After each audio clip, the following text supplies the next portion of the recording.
Vamos a comenzar con el tema de metabolismo. El metabolismo es una parte central de la materia y que consiste en estudiar el conjunto de reacciones bioquímicas que ocurren dentro de la célula catalizado por enzimas. Este conjunto de reacciones bioquímicas se dividen en dos grandes grupos, anabolismo y catabolismo. El anabolismo comprende reacciones de síntesis, es decir, armar moléculas. Son generalmente reacciones reductivas, en donde las moléculas se van reduciendo a medida que se van sintetizando y finalmente para poder hacer este armado de las moléculas se necesita consumir energía. Por otro lado, el catabolismo es todo lo contrario, son reacciones degradativas, es decir, desarmar moléculas. Por lo tanto, estas moléculas se oxidan, son reacciones oxidativas, y esto genera la liberación de energía y lo utiliza la célula para producir energía. Los principales sustratos que utilizan las células son las moléculas orgánicas propias de la célula, es decir, lípidos, proteínas e hidratos de carbono, e inclusive los ácidos nucleicos. En este cuadro que tenemos acá, se hace un planteo general de lo que es el anabolismo y el catabolismo. Vamos en sentido de catabolismo. Tenemos componentes orgánicos reducidos que por reacciones catabólicas dan componente orgánico más oxidado. Eso genera coenzimas que pasan de oxidadas a reducidas y se produce la generación de energía. Por el contrario, si vamos en este sentido, estaríamos hablando del anabolismo, porque un compuesto orgánico oxidado pasa a ser un compuesto orgánico más reducido. Las coenzimas reducidas se oxidan y para que puedan ocurrir este tipo de reacciones de síntesis, sí o sí hay que consumir energía en forma. A continuación, vamos a ver cómo se pueden ir agrupando estas reacciones para ir formando el metabolismo. Ten en cuenta que no son reacciones individuales las que están ocurriendo en la célula, sino que se van agrupando en grupos de reacciones y van definiendo distintos caminos metabólicos. En algunos casos podemos hablar de vías metabólicas. Por ejemplo, es un conjunto de reacciones en donde se parte de un compuesto inicial A, que sería el primer sustrato de esta vía metabólica, se van formando intermediarios metabólicos en sucesivas reacciones que terminan formando un producto final de la vía metabólica, que en este caso sería E. Cada una de estas reacciones es catalizada por una enzima. Por ejemplo, la reacción que va de A a B mayúscula es catalizada por la enzima A. Ejemplos de vía metabólica tenemos glucólisis, la vía de las pentosas, la gluconeogénesis. Otro tipo de vía que podemos encontrar son aquellas que se ramifican. Por ejemplo, tenemos esta reacción, cuando llegamos a B, el camino que puede seguir B son dos alternativas, o formar C o formar E. Y para cada una de estas reacciones tienen enzimas diferentes. Este sería un punto de ramificación. Los ejemplos típicos de vías ramificadas lo constituyen lo que nosotros vamos a denominar en el curso las encrucijadas metabólicas. Nosotros vamos a ver tres tipos de encrucijadas metabólicas a lo largo del curso. La encrucijada del piruvato, la encrucijada del acetil-CoA y la encrucijada de la glucosa 6-fosfato. Otro tipo de vías metabólicas que podemos encontrar son los denominados ciclos metabólicos. Los ciclos metabólicos se caracterizan porque tienen un compuesto inicial, que en este caso, en este ejemplo, podemos decir que es D. Esta molécula D forma A por la incorporación de una sustancia que se denomina, en este caso P, es lo que se denomina el alimentador del ciclo, y a su vez A forma B, de lo cual sale un producto del ciclo, que en este caso tiene la letra A, y a partir de B ocurren una serie de reacciones para regenerar D, que sería lo que denominamos el compuesto inicial del ciclo. Todos estos compuestos que yo estoy marcando son los que se denominan intermediarios metabólicos del ciclo. P sería el alimentador y A es el producto del ciclo. Ejemplos de ciclo que vamos a ver, tenemos el ciclo de Krebs, el ciclo de Lioxilato, el ciclo de Calvin.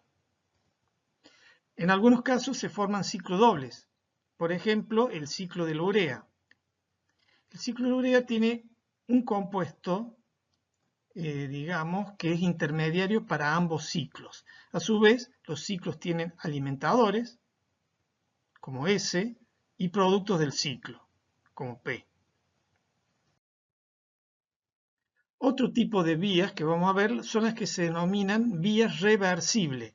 Esas vías reversibles pueden ocurrir en un sentido las reacciones y en sentido contrario.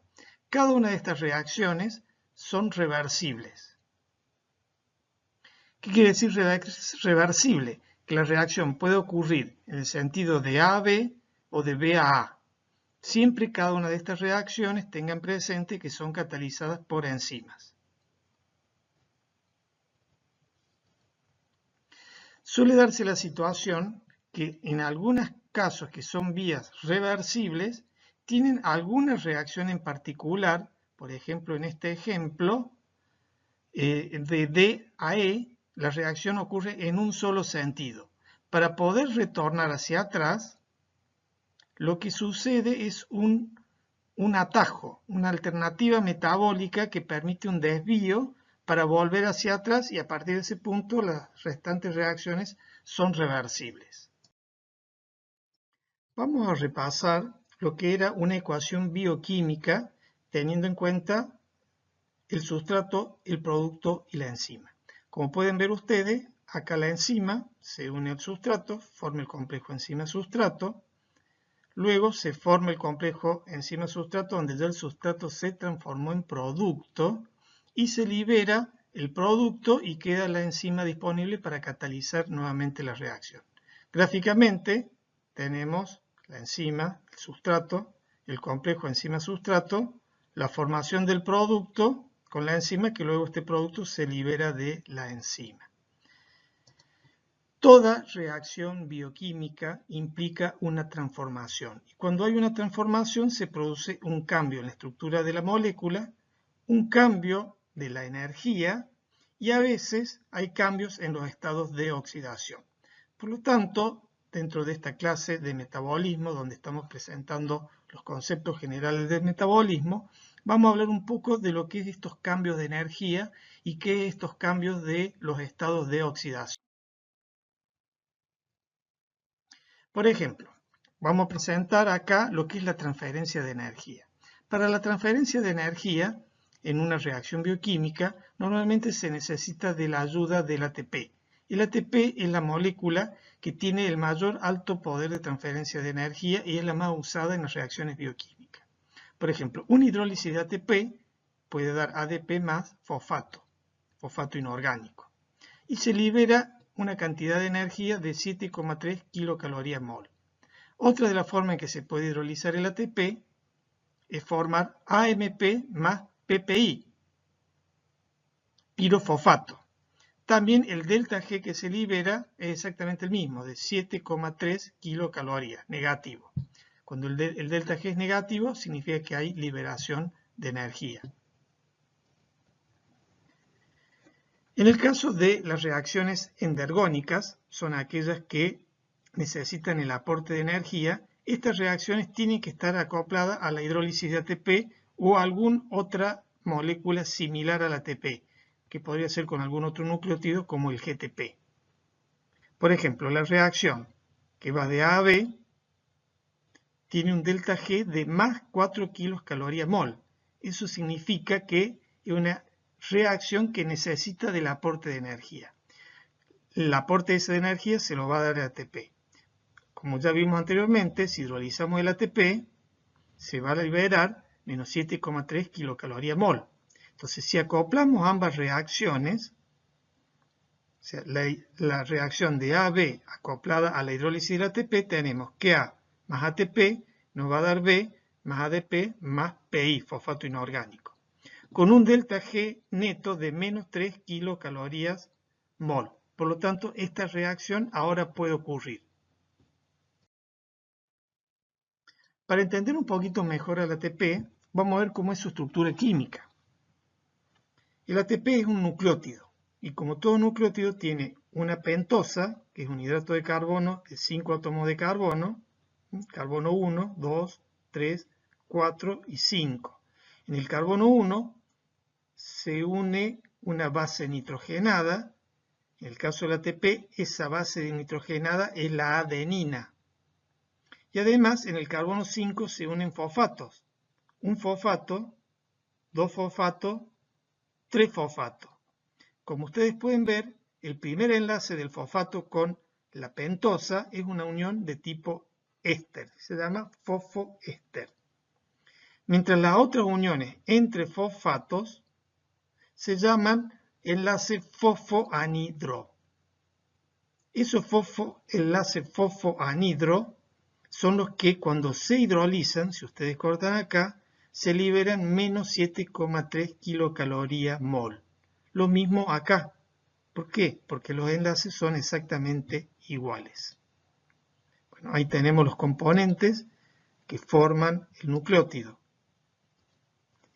Y les remarco acá que estos dos enlaces fosfoanhidro son los que liberan 7,3 kilocalorías mol y son los que tienen el alto poder de transferencia de energía.